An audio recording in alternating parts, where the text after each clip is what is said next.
আপনি কথাই বা বলছেন কেন? দুজন করে আমি আপনি তো ডিউটি অফিসার না, আপনি কি গল্প করছেন ভোটারদের সঙ্গে? আমি গল্প করি। প্লিজ আপনি সাইডে আপনি কাজ করুন আপনার। দুজন করে আমি আমি আপনাকে দেখছি অনেকক্ষণ ধরে, তার জন্য আমি এলাম। আপনি আপনার কাজ করুন, আপনি ভোটারদের সঙ্গে কথা বলবেন না, এটা আপনার কাজ নয়। मैं यहाँ पे खड़ा होके देख रही हूँ ऐसा चल रहा है, क्यों करेंगे? इनका ड्यूटी है क्या ये? वोटर अपना मन से वोट देंगे। আপনি সাইড হয়ে যান। প্লিজ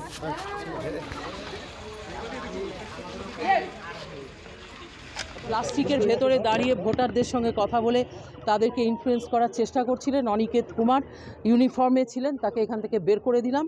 এবং এই জায়গাতে তারা ডিস্টার্ব করার চেষ্টা করছিলেন, লাইন ঠিক করার নামে মহিলাদের গায়ে হাত দিচ্ছিলেন, এটা আমি নিজের চোখে দেখেছি। কি কি অভিযোগ রয়েছে আপনার এই বুথের ক্ষেত্রে? না, এই বুথে আমি ছুটে এসেছিলাম, আমাদের একজন বিজেপির মহিলা পোলিং এজেন্ট, তাকে ডিউটি দেওয়া হয় এখানে, এবং তিনি এখানে যখন উপস্থিত হন এখানকার বাইরে যারা দুষ্কৃতীরা ছিলেন তাকে ধাক্কা দিয়ে বের করে দেয় এবং সে এখানে বসতে পারেননি। তিনি কিছুটা দূরে গিয়ে দাঁড়িয়েছিলেন, আমাকে ফোন করার পর আমি পৌঁছোই এবং তিনি আমার কাছে আসেন, আমি তাকে বসিয়ে দিয়ে এসেছি।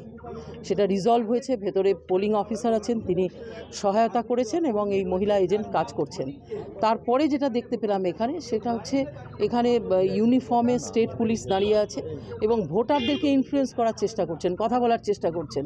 এখানে একটা প্লাস্টিকের কাভার ছিল, সেই কাভার অলমোস্ট ঢাকা অবস্থায় ছিল, সেটা খুলে ফেলা হয়েছে এখন এবং ভিজিবিলিটি বেড়েছে। আর এই ইউনিফর্ম পুলিশম্যান যিনি ছিলেন তিনি তার বিয়ন্ড হিজ ডিউটি তিনি কাজ করছিলেন, তাকে এখান থেকে তাদের সিনিয়ররা বার করে দিয়েছেন এই মুহূর্তে এবং আমরা দেখছি যে এখানে যেন শান্তিপূর্ণ পোলিং হয়। মহিলা পুলিশ নেই কেন? কমপ্লেন করছি, থাকা উচিত ছিল।